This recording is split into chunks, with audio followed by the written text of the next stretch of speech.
It's time for this week's PrairieCast.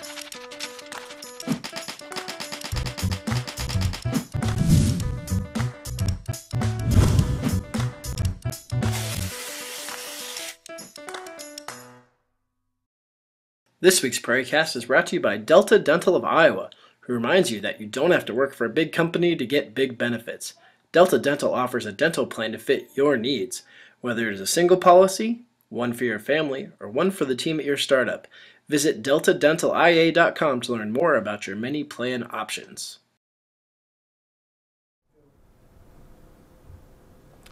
Hi there, and welcome to episode 78 of PrairieCast for March 20th, 2012.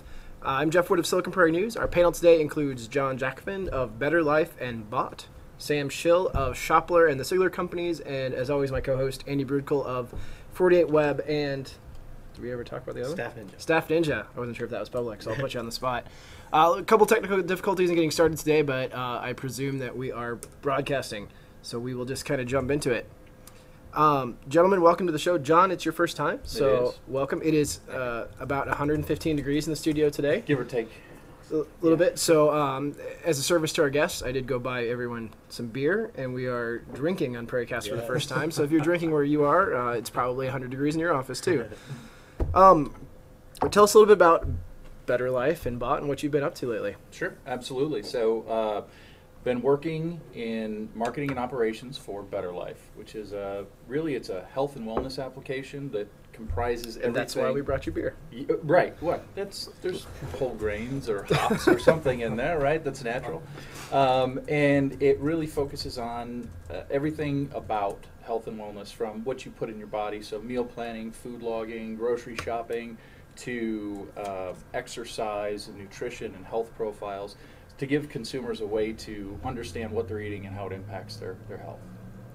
And then Bot is a company that started up back in 2011, and it really focuses on connecting consumers and brands together in a much more one-to-one fashion, as opposed to a kind of a bullet of fire approach from a marketing perspective. So.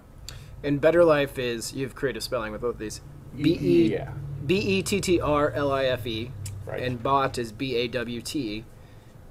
T-E. Yes. And Better Life has been out in the App Store for a couple weeks, but just kind of started talking about it publicly today or yesterday. Right. So it's been live for a couple weeks.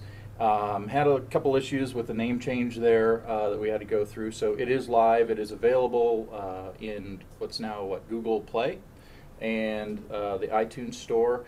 And we're going through some pilots at this point and look to kind of officially launch probably mid-year of 2012. Okay. Yeah. And Bot is still kind of pre... Bot is pre. Anybody who wants any info about Bot, feel free to contact me. But Bot is a little bit pre at this point, and we look to launch in April. Okay. Very good. Let's bring in our other guest today, Sam. Sam Schill, you were on PrairieCast maybe a year ago. Yeah, it's been a while. Ago, yeah. So welcome back. Your company's, what's new with Shopler lately? Yeah, so just real quick, Shopler is a social shopping app that is helping local shoppers connect to local businesses. And with that recently, we've really taken, I wouldn't say a pivot, but a very intentional move towards really focusing towards locally owned businesses. We definitely have seen the local businesses and their way they market, specifically the way they're able to use mobile as a real problem spot, and shoppers can't find local offers via mobile very easily. So we really identified with this whole kind of local shopping movement, the idea of spending your money within the local context, and are moving essentially the app in the way that's going to be used targeted towards them. We have an Android app that's going to be coming out here just towards the end of April, maybe early May. Right now we're just focusing on reach. We want to build our user base up. Currently are just available in Ames, have 30 locally owned shops that are currently running offers on our platform all the time. and really are looking just to broaden the user base in Ames, and then looking to strategically move to Des Moines here this year. Okay, very good. And Shopler is not a Groupon clone. But it may look like that when you see it. Like it kind of. It could be. I mean, one of the main differences is that we're offering a variety of up-to-the-minute offers that you can find all around you. So instead of one deal one day or something that you flag and maybe use later, this is more of instant. Like when you want to make a decision to go to lunch at 11, you can go and find something and act on that right away. Okay, very good. And anything new with Sigler? Yeah, I mean, we just got back, and we're going to talk a little more about this from South by Southwest, but we've become increasingly popular in the tech scene in regards to helping distribute and fulfill swag. And it's just been a lot of fun. Met a lot of really neat people over the last, since we last talked. I was last on with Shane Reeser, actually, who's been a great proponent of us, and he's really been helpful along introducing us a lot of neat companies over the last year. So it's been fun seeing what's happened over the last year with the work we're doing at Sigler. Yeah, definitely. And let's just go right ahead and talk about South by Southwest. I think some people who didn't go get tired of hearing so much about South by Southwest, but ever since I got back from Austin last Tuesday, I think the first question every person I ran into said is, how was South by? Like, it's definitely on people's minds. So we'll talk about it one more time this year. And I was there with the whole SPN team. Sam was there with his team. But John was not there and Andy was not there, so we'll have two different perspectives on this conversation. And Sam, we'll just go ahead and start with you. What was your highlight of the trip? And this is not your first time, right? Second, third? This is the second time that we've gone. So we went down with 4 folks from our office. Corey Johnson, who's an interactive copywriter, Tony Thrush, who's a creative director, and then Tyler Kuntz is another account executive that works with a lot of our tech companies. And we are fortunate just with some really cool relationships with startups to get to I shouldn't start to talk about parties first, but that's actually one of the main things and the main highlights for me is just how many people I've just been able to build relationships with lots of people in the tech world from San Francisco, from locally here to New York to Austin to Boulder, and I met them all again and ran into them all there just so. And literally, I only set up one meeting, where I was going to set this time and meet them. Otherwise, I just ran into them. So while Austin is fairly big and there's thousands of people, 20,000 last year. I don't know what this year's I think number it was. had to be bigger. It felt a lot bigger, and some of our guys that really were focused on going to sessions actually had a harder time getting into sessions this year than previous years. It was a lot more crowded. But yet, with all that crowd, I still ran into I had a list of 30 people I wanted to connect with, and I think only missed about one. Nice. And just meandering through parties or lunches or events, and also sessions as well. I think that part of South by is always kind of hard to explain because people hear that and they say, oh, it's a big party. And it is a big party, but there's a value to that networking and something that isn't really replicatable anywhere else that I've been. Mm-hmm. So even trying to explain that to my wife of, like those types of things, like you were out how late last night? Those types of things. I'm like, yeah, but it was constructive. Yeah. But there's beer. Yeah. Anyway. Yeah. So it's hard. It's hard in context. And I, in a former more corporate world that I was in, we went to lots of conferences, and that was more about vending in a booth. And South by is not that type of conference. Even though they have booths there, I don't think any of the business gets done in the trade show. It's all the networking and that type of thing. John, I'll ask you. Have you been before? No, never been. What's it like to watch from afar? And I think I may have seen a tweet that you said you're going to make it next year. Looking to go so that I too can tweet about staying up late, eating food from mobile vendors, drinking a lot of beer, meeting a lot of cool people, maybe a Jay-Z concert or something like that, so that I too can be cool like you guys. But there is a lot of value in all those things. Yes, for our businesses. Absolutely, absolutely. So but being here, there was a little bit. Maybe it was envy, a little bit playing into it, but it was I don't want to hear about eating a breakfast burrito and eating Joe, and you hear that all the time. It just becomes trivial. I was in one session, actually, very apropos to what we're working on, but Loic Lemur from Le Web in Paris gave a session with Robert Scoble, but it was kind of on using events as a platform, so kind of thinking towards Big Omaha and Think Iowa about that. And the guys from Lanyard were there. Does everybody use Lanyard? It's spelled L-Y. We'll put it in the show notes, but lanyard.com. And it's a Twitter-based tool for seeing who's going to different conferences. And you can follow the presenters you can go to Big Omaha and see on there that these are, not yet because we haven't released the speakers, but these are the speakers here, so you can follow them ahead of time. It's a really useful tool to kind of discover new conferences, see where your friends are going. I actually found out about it at, I think, a bar camp or Design Plus Tech or something that like Amanda Morrow I think was talking about, like the value. That's what I heard. But the guy who designed the tool was there, and they actually built a Chrome extension that took everybody who had told them that they were like on lanyard and said I'm going to be at South by, and it blocked them from your Twitter feed so that you didn't even have to see the people that were down there. And if they put SXSW in their tweet somewhere, it would block that tweet as well. So even though they were there, they had built that, which I thought was interesting. Andy, you've been several times, but not recently. Right. What was it like this year? I kind of tuned it out, actually. I was busy, and we had the best weather I was ever seen in the month of March. It's true. So I was outside riding my bike and doing all kinds of stuff. So wasn't really in tune with what was going on, but I did kind of catch up on Twitter and saw everybody's Jay-Z pictures and all that kind of fun stuff. Yeah, that's interesting because it was not the best weather in Austin. Right. Like, this is my third year going down, and it rained for the first half of the week, and then it got super hot and muggy like the last 2 days that we were down there. But still enjoyable. And yeah, I mean, one of my highlights would be the Jay-Z concert. So American Express did a Jay-Z concert, which, believe it or not, is not really my scene to go to a Jay-Z concert. Never put that on my life's list of things that would happen. Never considered it. But some of the folks that I work with were really excited about it. Amex was giving out free tickets to this concert at Austin City Limits in the Moody Theater if you had an American Express card. So the group, 3 of the folks on our team went first thing in the morning, got the tickets, and went with them, and actually had a really good time. And we were second row, so like we were right there. You look close. I remember who I was talking to the other day. It was like they read the my sister-in-law, like she's like read the Rolling Stone review of the concert, and they're like their pictures were way far away compared to where we were and the stuff that we had on Facebook. So those are the things that you can stumble into at South by Southwest.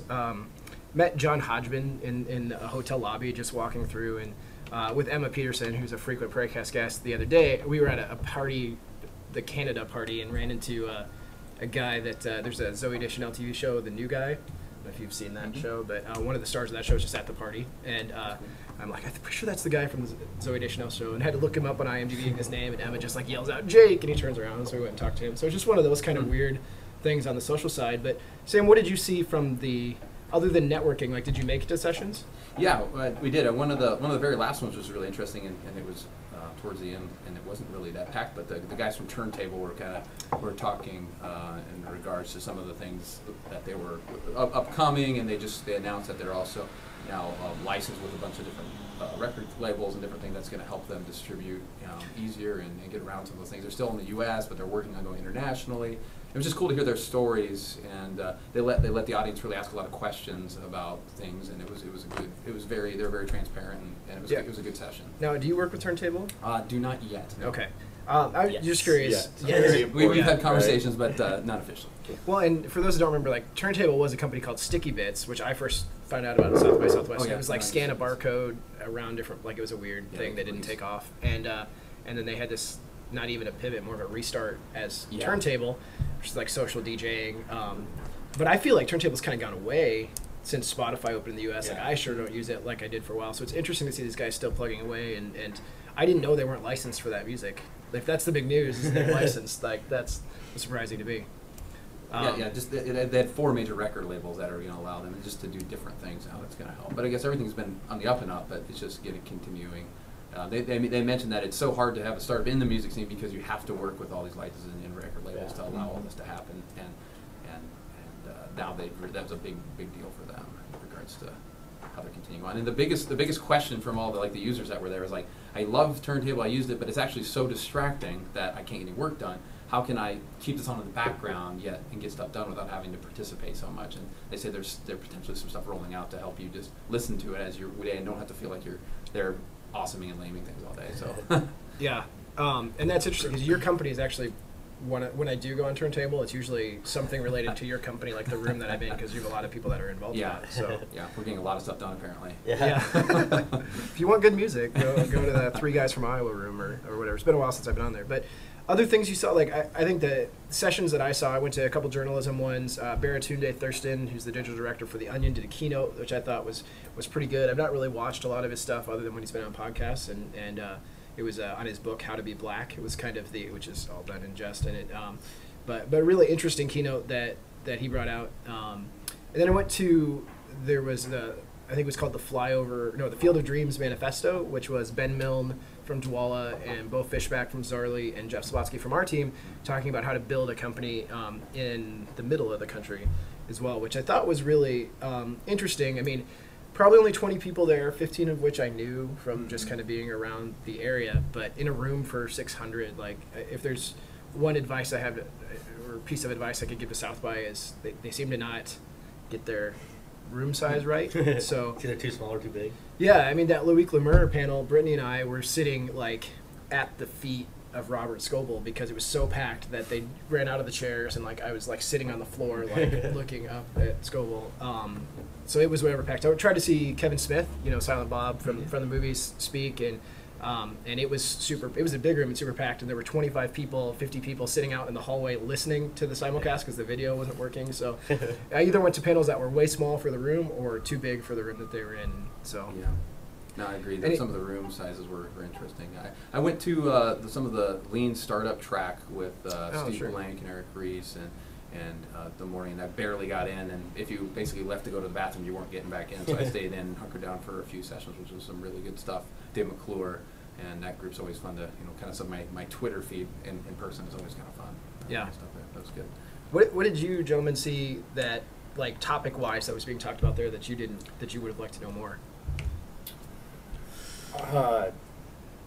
If they would have like videotaped some of the parties or things like that. I mean, Sure. honestly, I do agree with a lot of what the sessions are probably very helpful and informative, but where a lot of the stuff gets done is usually in the social scenes. And so from my perspective, that's kind of really the value of South by, is to have that interaction and that ability to kind of walk around and talk and to mingle. Interesting, sessions and breakouts and all of those things, but really what I was interested in and where I got, I guess, maybe a little jealous of the people that were able to go down was in that interaction between those, those people that you don't get to see every day and you don't get to meet, and you might bump shoulders with somebody and, start up a conversation. So. Yeah, a lot of that stuff happens too in the Driscoll Hotel lobby. Like we typically always wind up there the first night of South by, and this year we wound up there every night. And it's just a lobby bar, but it's filled with people, and you get to see. I don't know. It's an old, like, it'd be like the Hotel Fort Des Moines here, like an old school like lobby. I think there's stories of that hotel being haunted or whatever. But just hanging out there and kind of meeting people, and everybody kind of is 1 or 2 degrees away from everybody else. So somebody will introduce you to the person standing next to you, and you just kind of start talking. Did you guys hang out there at all? Yeah, a couple nights we popped in there.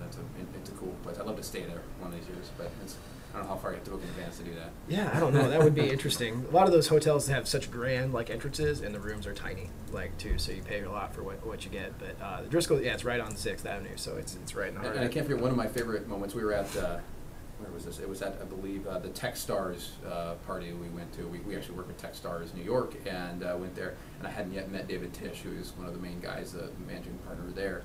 And we ran into him, and he remembered us, and we were saying, we're from Des Moines. He's like, oh, yeah, Douala, right? Douala. And we're actually right next to, I didn't know one of the top guys, one of the founding partners of IA Ventures was standing next to him, and he recognized Douala too. So it was just really, it was really cool to say, you say Des Moines, and everybody says Douala from in the startup context, which was kind of cool to and not big be like head scratching like. Yeah. And Dave Tisch was like, yeah, there's stuff going on. Big coastal players kind of that are aware of.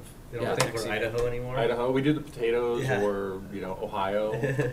Well, we do potatoes. We just also transfer money for 25 cents. Yeah. So that was cool to have some identity around the startup scene with some guys that are obviously leading the whole wave in the United States in regards to investing and finding new talent. So yeah, that is really interesting.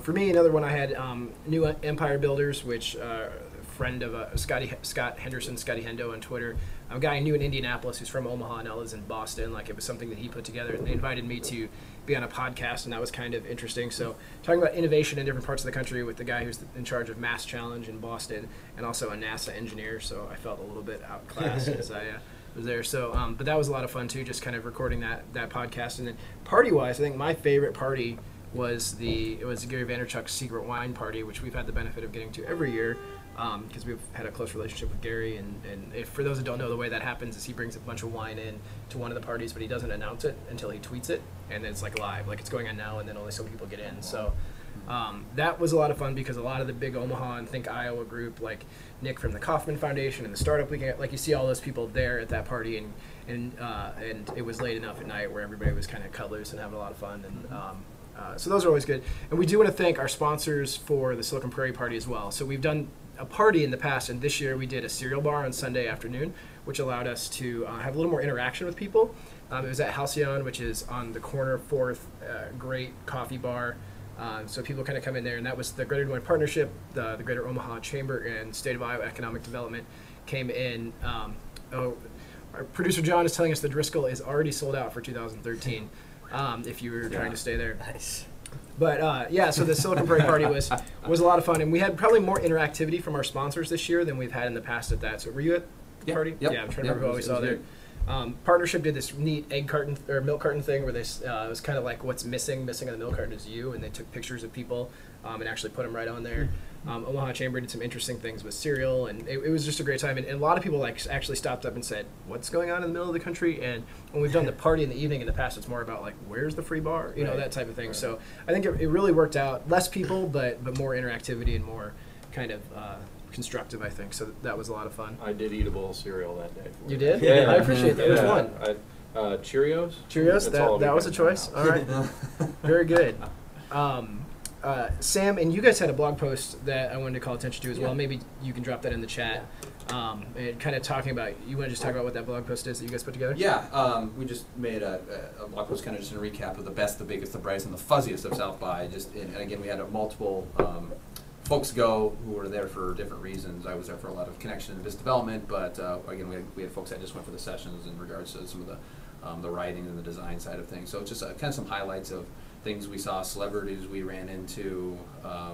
And Did you meet Jake from The New Guy?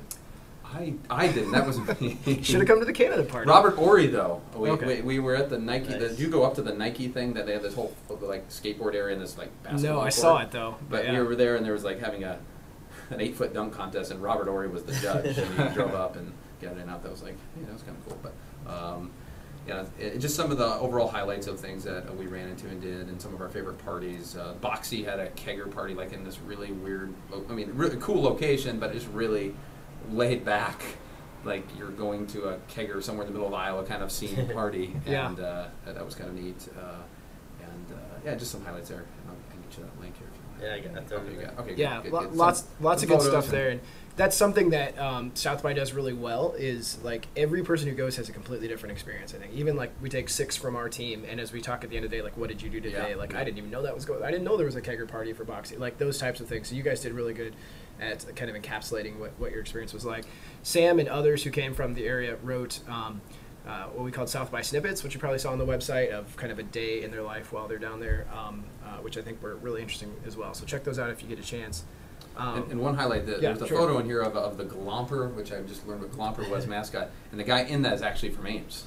Oh, really? Yeah, Nice. and it was a friend of mine that I was going to try to find him down there, and he was actually, and he showed up in that was his costume? gig. He was the Glomper mascot. He got hired to do that, so that was fuzzy. It was random. One of the fuzziest memories. One of the fuzziest memories was that. Very good. Well, anything else on South by, or should we move on? I know we actually have South by kind of themed through our other stories, too. All right. Let's thank the PrairieCast sponsor, Delta Dental of Iowa. When it comes to taking care of your smile, rely on a company you can trust. Fact is, more Iowans trust their smiles to Delta Dental. Whether you're looking for a dental policy for you, your family, or your startup, visit deltadentalia.com to learn more about your many plan options. And thank you again, Delta Dental, for your support of PrairieCast. All right. Fast forward segment. We just lost a light, but we'll keep going. That'll actually make it cooler in here. Fast forward segment. For those that don't know, Sam, the way the fast forward works is I'm going to set up a question, set up a statement, ask a question. Everybody gets to provide an answer. It can be on topic or not. I will grade your answers 1, 2, or 3, award you points, and 3 being the goal. And Andy will keep track of the points you get, and we'll declare a winner at the end. Everybody good? Are y'all? You get crammed in, so you know all that? All right. For those who don't know, I actually send the questions ahead of time so that people can prepare, but not everybody reads them. Apparently. Attachments. Yeah. Apparently. People. All right. Question number 1. Doodle Cloud on Kickstarter. Startup Weekend Des Moines winner Doodle Cloud has decided to press on with their project and wants to crowdfund it using the popular platform Kickstarter. They're seeking $12,000, but still have over $11,500 to go. So the question is, what do they need to do to make their goal in the next 20 or so days that they have left? And Andy, you've done this before, so we'll start with you. They better start kicking ass because they're pretty far behind. Okay. John? They're not. I don't think they'll make the goal. So to kind of deviate a little bit from the end, I don't think they're going to make a goal. I looked on Kickstarter and started looking at some of the successful projects, and a lot of them have kind of a cool product or something that they can give away, or something that has, I think while I like the idea, I don't know if it's like the best fit. I just don't know if there's that fit They need to better drive. incentives. Yeah, I mean, it's cool with the hot air balloon and that kind of concept, but I don't think that they have really what it takes to be successful on Kickstarter. Not that it's not, couldn't be a great app and couldn't be a great company. I just think Kickstarter is the wrong platform. Okay. Sam, your thoughts? Yeah, with there not being a ton of people that at least I personally know from this area having a project on my Kickstarter, I think we should all assume a little responsibility and help give this thing a little bit of a shove. So have you done that yet? I have not done it yet. I just learned that they were on here because I didn't remember. Yeah. But I'm a big fan of. It's not like we have to pour a ton of money into it as independently, but the more people hear that rally around what the community is doing and put something in it, and if anything, just talk about it. Yeah. Because I think we all think it's a pretty cool idea. Now, whether this is the right platform or not, they'll make it. Technically be determined, but it certainly won't if we don't support it. Because someone from a national audience is just going to stumble across this, may or may not see that, but we can help at least elevate it to a degree that it could be seen. All right. Come from behind winner. That 3 points for Sam on that one. nice. I like that answer, that they're not going to succeed if we don't get behind it. Right. I have given my I have too. $8, $10, whatever. I didn't go for the balloon ride, which I think was $300 or $400 to get up to, but I at least actually the first time I've contributed on Kickstarter because I want to see what happens with this. But there's a long way to go for them for sure. We'll give you 2 points for length of answer, if nothing else. I think it was, wow! All right. I think it was a very well thought out answer. I just don't I agree, but it wasn't a strategy to win. Sure. Andy, you get 1 point because you kind of punted with the kicking ass comment. Well, All right, they do, right? They do need to I was do trying that. to be quick. That is pretty accurate. Short. That was Yeah. nice. Oh, and I didn't. Yeah. Fast forward, faster. Oh, probably okay. better, but that's all right. Brevity is. But then I got penalized for being. You fast. did get You so have to actually I'm have an answer confused. though. This is an All right. interesting thing. Yeah, we make up the rules on the spot. All right, number 2, Omaha VC meets Techstars. Omaha-based venture capitalist Mark Haysbrook of Dundee Venture Capital has invested in Techstars founders David Cohen's newest fund, Bullet Time Ventures 2. So here's the question. Will this lead to any Techstars graduate companies joining us here in the Silicon Prairie? And since you won the last round, you can go first, Sam. And so someone that has been through Techstars and coming back being here, or someone from here joining Techstars and then coming back. Sorry. Either way, but like a Techstars graduate company, wherever they're from, will they move the company to the Silicon Prairie? Like, will it give exposure to those companies that they could build here in the Silicon Prairie? And will they? I think yes, and I think as Techstars continues to, I think even potentially someone from here could go out and take a stint in New York and come back. It might be a little bit bold, but just again, when my conversation with David Tish and his awareness even Dewala being in Des Moines and getting us on the map as a place to be potentially to do it, and that there are some advantages. I think some of that's starting to be seen.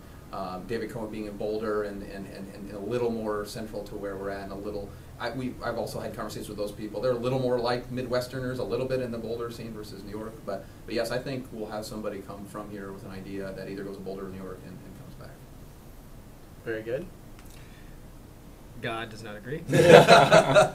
All right, John, what's your thoughts? No. No. Any Techstars graduate companies joining us? No, nobody's going to move. They're gonna move their companies company. here? No. I think location sometimes gets too much importance. Okay. And I don't see any benefit for them moving here or us moving there necessarily. So no. Okay.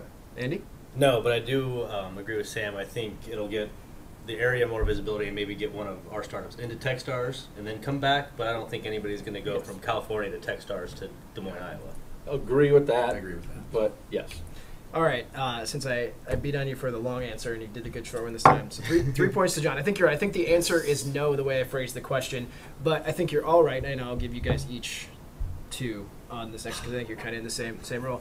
But I think what that will do is give them notice that there are, like, having Dewala here is getting Des Moines on the map in New York City. Having an Omaha VC investing in the Boulder-based fund for Techstars will get Boulder companies thinking about Omaha just as a place that exists and, oh, there's money there, that type of thing. So hopefully that will help raise the the profile in general, but I don't think just having Mark invest is going to result in companies moving here.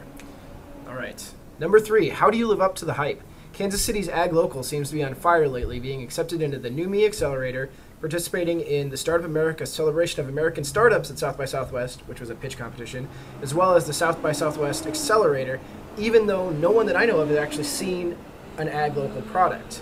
So the question is, will the Ag Local product, once they announce it, live up to the hype that they're getting prior to launch?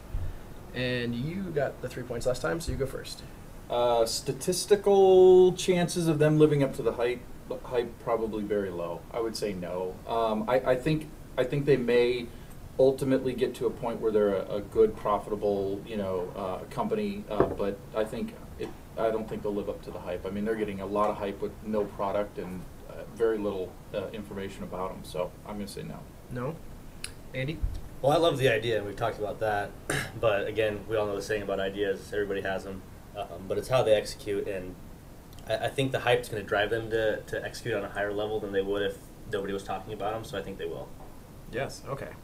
Keeping my optimistic streak alive. I mean, they've gotten hype, which is good, which is actually very hard to do it at certain times and stages, and when you really want to get a lot of attention, maybe you'd argue when you have a product, or maybe you beforehand, but then obviously they have a little bit more pressure to deliver on that. But I really, like what they're doing. I think it's the right time. Being someone that's very passionate about trying to shop local and specifically seeking out and trying to find even meat specifically, and it's not very easy to do. I'm excited to see what they can deliver for sure. Okay, so we had no, yes, and yes, hedged, kind of? Yes, yes, I think yes. I think it'll drive them to actually execute well.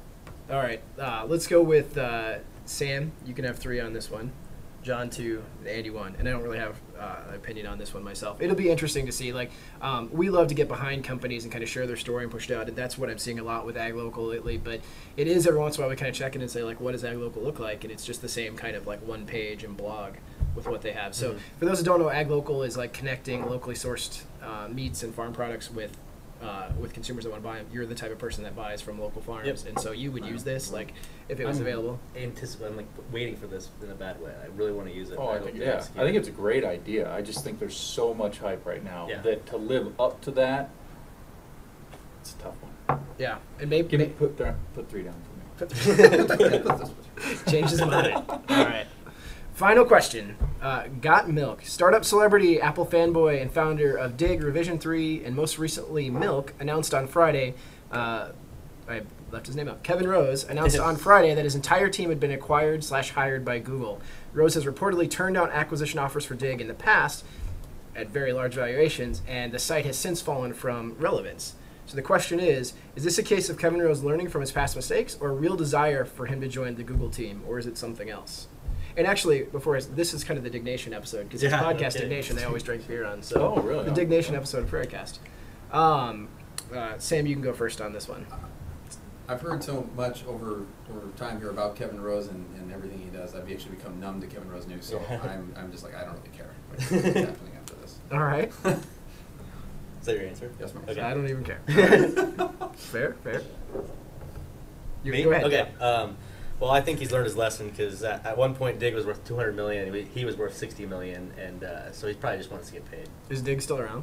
Dig is still around. Dig makes millions of dollars a year on advertising still. I think they still, turn $10 to $12 million of profit a year. So I'd say that's still a successful startup, but at one point it was worth $200 million. So this was him learning from past mistakes. Yes. Okay. John. Absolutely. Got Milk, or Milk is Oink, right? Yeah, their product was right. Oink. Yeah. Right. So and if you're watching, Kevin always watches. Yeah. Oh, fantastic. Well, yeah. You said that. Hit me up on Twitter. But yeah, I do. I mean, I really think, I don't know if Oink was really getting the numbers that it needed. It was almost, they even had a parody YouTube thing on somebody who was tagging trees and stuff like that and slides, and so I don't know if it was generating the type of attention. And I think this came up with Google, and it's all right, I'm cashing out on this one. Mm-hmm. So I do think so. Yeah, I think that you guys are both right. So 3 points to each of you, 1 point to Sam for punting on the question. But that's fair. And it'd be interesting to see. I mean, I think like people were really excited when Milk came out, and he has enough celebrity behind him, kind of like Phil Kaplan. We spoke at Big Omaha last year. Like when you have a big enough user fan base, people just try what it is you come out with. So Oink got a ton of downloads in the first few days, but nobody really kept up with it. And so the winner is John. You are today's Fast Four champion. Sweet. That means I get to finish all your beers. You want this part of the beer? There you go. There you go. All right. Actually, what it means is you get a Think Iowa T-shirt, which we have some left over. So don't leave because Blue this time. Blue, all right, we got them over there. So Fantastic. we'll get those to you and make sure that we. Yeah, the last 2 weeks people forgot to take them with them. I don't know if that's a reflection on the prize that we offered. I do not think so. But. All right, second topic today. Kansas Republican Senator Jerry Moran spoke in a session at South by Southwest about the need for the Senate to pass the Startup Act, which is legislation that he proposed along with Democratic Senator Mark Warren of Virginia.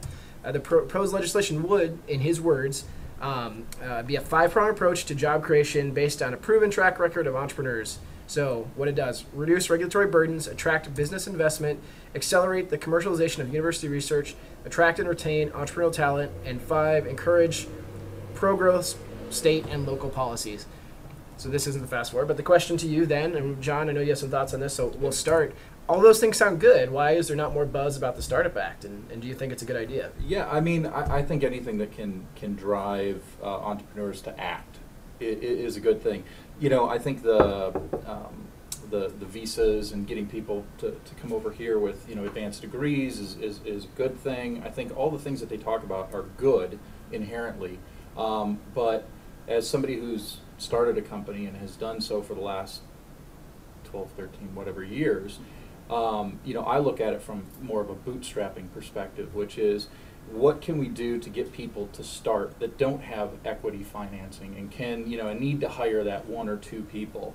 And it all comes down to, you know, reducing taxes, incentives, and not taxes on, you know, cap gains tax when there's there's an exit in the early investors. Which is in this part. Right, which is in this, yeah. right. But, you know, I'm thinking more from the income taxes and the benefit costs and those sorts of things. What can you do to incent a company to say, hey, listen, you know, you need to start, and I'm going to help you, so that somebody who's making, you know, if it's, I think I used this example, $40,000 a year, their tax burden is say 10 grand, so they take home 30,000. What could you do for a startup to say, hey, come work for my startup, take a little risk with me, I'll still pay you the 40,000, but your take home goes from 30 to 35.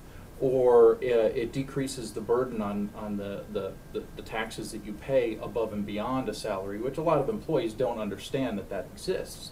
So what can you do to take that $40,000 salary, you know, burn it down to 30, and then reduce the tax on top of it? To me, that's my business biggest expenses have always been people, right? And so anything you can do to drive that down is a good thing. So I think it's good, but it doesn't go far enough in my opinion. Sam, you have a startup with Shopler. I mean, do you guys have employees, or are you all kind of equity partners? Equity partners now, but I mean, it's certainly something we're looking into and a little afraid of to make that step into that in that standpoint, because, you know, we meet with our accountants and lawyers, and it is, and never doing this before makes it intimidating to get into that, and there's just a lengthy process to learn about it all and how in which you have to go about it to make sure you're not making mistakes, and so part of it, I think, is good that, you know, within the community that we're in, that there's education that we just get and seek to make good decisions. But obviously, some of these things that Startup Act is proposing would be, they all do really sound good. I always get a little leery when the government wants to get involved with helping this, because then what kind of loopholes are in there? What kind of things are we going to be bound to do if we get some incentives, which could stem or kill some of the entrepreneurial spirit and the quickness and the nimbleness that a startup needs to have to be successful. But so. I mean, obviously, I like the idea in which the things you read off there, because obviously, having startups, creating jobs is what we clearly what we need in the U.S. specifically, is to get entrepreneurs to start stepping up and making moves and starting companies, hiring people. But I'd like to see a little bit more around ESOP plans, employee stock option plans. You know, you have your founders, right, who share in the equity, but then when you bring, you know, employees on, you'd like to reward them, and usually it's, you know, stock options. Well, stock options, you actually have to purchase the option, right, at some point in time, so there's a cash outlay. What could be done to incent, to allow stock option plans for these startups so that they can say, hey, part of it is going to be, stock grants. So you're giving it to you. Because when you grant somebody stock, well, they have to pay tax on that. So if I grant you $25,000 worth of stock, well, all of a sudden that drops to your taxable, line on your income tax. What can you do to incent the, so that, a guy behind that computer over there once said, on Twitter, you need to incent companies, and these companies need to distribute the wealth, and one of the ways of doing that is to attract good talent and develop good products and be able to distribute that wealth to the employees. And I think that would be a fantastic option. Well, and I haven't read all of the legislation, but I don't think I've seen ESOP related things in there at all. No, nothing. No. I do say, without having all the context, that I feel like the Technology Association of Iowa has been working on some local like lobbying for changes in the ESOP plans, or the taxation or regulation, I guess, of ESOP. I don't know exactly what that is, but do you know what I'm talking about? Have you followed that? I haven't been following, probably. Okay. I did not know that was part of what TAI was doing. But if it is, that's fantastic. If they're not, I apologize for saying that, but that jumps up from a conversation I've had there before, I believe. Andy, thoughts that you have. I mean, we've been covering this on PrairieCast off and on a little bit since last July, which was when the Kauffman Foundation in Kansas City actually wrote the original kind of framework for this legislation, debuted it in D.C. And now you have a Kansas senator that has introduced it. But some things have changed from what we originally saw from Kauffman, and one of those is that Kauffman proposed easing the patent backlog by allowing people to pay escalated fees to get their decisions on patents quicker. And I know you have some thoughts on that. Yeah, which is not in the legislation now. It was right. in Kauffman's proposed legislation, but I don't see it in what Moran is proposing. I generally just hate patents altogether, so easing the getting of them, I don't know, is going to solve any problems. And then that paying more, I mean, why not pay less and just make the process smoother? I mean, it's all bureaucratic crap that means it takes so long. So why not, refine the processes and keep the price the same? And if you want to benefit these entrepreneurs, why would you raise the price? It seems right. interesting. Yeah. Patents cost $10,000, $12,000, $15,000 when you run it through, and so increasing it. Say you throw a $10,000 adder to get it expedited. Right. No entrepreneur is going to go, oh yeah, that's a great awesome. use of money. Yeah. I would agree with you. Make the process smoother. Don't worry about expediting. Right. Just as well for context, Larry Zimpelman, the CEO of Principal here locally, also wrote about the Startup Act last summer after Kauffman introduced the idea in the New York Times. We've talked about that on the show before, but there's a link in there. Maybe you can drop it in the show notes as well. But if you want to go back and read his op-ed piece in support of the Kauffman legislation, which is now what Moran is working on. One other point, there's a video interview on our post. So Senator Moran was at South by, did a panel or a session where he talked about this. I believe Steve Case introduced him and kind of showed his backing of this legislation. In a post interview that Danny did, he talked about it. One thing that Moran said there is that he wants people to think about the Startup Act and be proactive about it the way that people were reactive to SOPA. So when SOPA and PIPA were proposed, obviously everybody kind of knows the technology community galvanized and said, we're going to block this, we're going to do everything we can to make sure this legislation doesn't happen. He said, let's take that same kind of fervor and fire and let's turn it on a positive change for good, in his eyes, if you agree with this legislation, as opposed to stopping a negative change, which is how it was used. Right. So the question I have for you guys is, do you think that whether you agree with the Startup Act or not, do you think that can actually happen? Will the technology community get behind something like they did with SOPA for a positive change? I think it's harder, a lot harder, because everybody, it's not as partisan. I mean, nobody likes SOPA aside from the people that would benefit from it. So it was really easy to get everybody behind it. There's so many details and things that work good for some people, work not so good for other people, and it's generally confusing lingo. If you go read the Startup Act, you don't get it right away. When you read the SOPA stuff, you're like, oh, that sucks. I don't want that. So there's a couple different things that are going on. Right. That's a good point. Oh, yeah. Sam? I mean, just the emotions were on high during with the SOPA PIPA stuff. Obviously, some of the services you love or use all the time, the ability for them to be ruined or taken away. with this, again, like even the way I answered, it's like, sounds good, but there's details I don't know, so I'm not necessarily emotionally charged as much as I was, I guess, on that, just out of personal, and maybe that's one of the reasons it hasn't taken, I guess, the fear of what that could have done was a more easier to react to than, this would be nice, but, When you have experts in the field kind of come out and say that this legislation will break the internet, like Right. Yeah, kind of that's illustrates gets people's it. attention. But, I see what you're saying. Yeah. What do you think, John? Yeah, I think with SOPA there was a vote, there was a line in the sand, and everybody was like, "Oh, this is going to happen. This is going to happen unless we do something." You know, it's like watching the Zamboni almost run you over, right? You see, it's inevitable if you keep standing there, and so with this, it's not necessarily, there's no real end, so it's kind of hard to get motivated and get everybody together to support something versus squash something before it's going to happen if you don't step in front of it. Yeah. So. All right. Well, Startup Act is just one of lots of pieces of legislation. Obviously, SOPA is kind of come and gone, at least in its current iteration will come back. We've talked about the Entrepreneur's Visa, the Startup Visa Act. There's lots of bills and things moving both locally and federally that people should be paying attention to and probably have different opinions on. So as all good Americans do, implore you to figure out what you think about these and contact your senators and congressmen to voice that concern.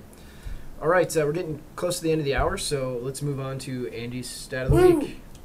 Stat of the week is 718, which is the number of partners that Huddle has in their tournament contest going on right now. It's that time of the year, so they did a NCAA March Madness pool and hooked up 718 other partners into that system. So they obviously benefit greatly from this time of year. I'm sure there's a lot of coaches using their software, and hopefully Freddie got to watch some of the Kentucky game on it afterwards. Or maybe he doesn't want to. Yeah, maybe he doesn't want to. In comparison, the Silicon Prairie News contest had about 4 people enter. I didn't even know there was one. No, it wasn't really a contest, but just internally, but we didn't even have all of us get behind it. So 718 is one of the bigger ones I've seen. Yeah. But they have 6,000 high school clients alone that kind of are all in there. I will say for Huddle, they come out in full force at South by, so you saw the Huddle shirts around a lot.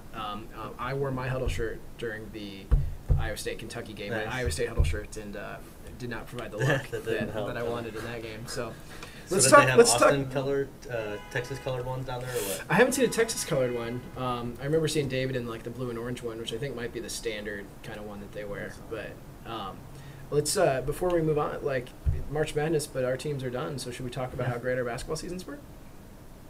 Yeah, Iowa and Oregon combined for the highest scoring D1 game of the season. So that just proves we have a good offense and awful defense.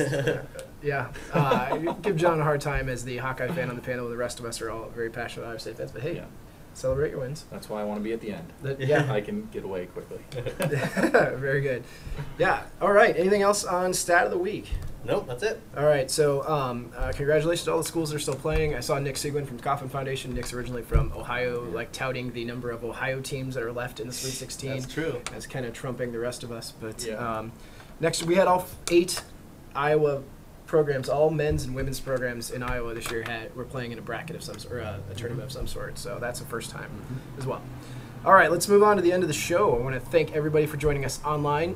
Thank you, gentlemen, for joining us here in the room. And thank Delta Dental for their support of PrairieCast. John, where can people go to find out more about what you're working on online? Send your drunk tweets to @Jacobin, JACKOVIN. Hashtag SXSW. Yeah, please do. That, with a little I at the end, 'cause that makes it cooler. All right, Sam, how about you? My Twitter handle is usually the best, which is @Sam Schill, SCHIL is my last name. And check out shopplerapp.com. We have a new website that's released about a month ago with some more information about what we're doing. Nice. Very good. Andy? YouMetAndy.com. I'm at gwood.me. PrairieCast is produced by John Thompson of Evolve. Find out more on his services at dmevolve.com. For more on our show, check us out on Facebook at facebook.com/PrairieCast. And for all the news and culture related to startups on the Silicon Prairie, go to siliconprairienews.com. One more thing, Big Omaha tickets go on sale tomorrow. We had a question in the chat room of when, what time. I don't and all know. that fun stuff. Danny said details will be coming. Details. How many tickets will will be be sold this year? How many will be sold? Yeah. Right about 600 total. That's capacity for the venue. So look for that tomorrow. I know people get really excited. Had a lot of positive tweets today. Looking for that. We've got some things in store, so you can check that all out tomorrow. As far as PrairieCast, we'll see you right back here next week. Thanks, everyone.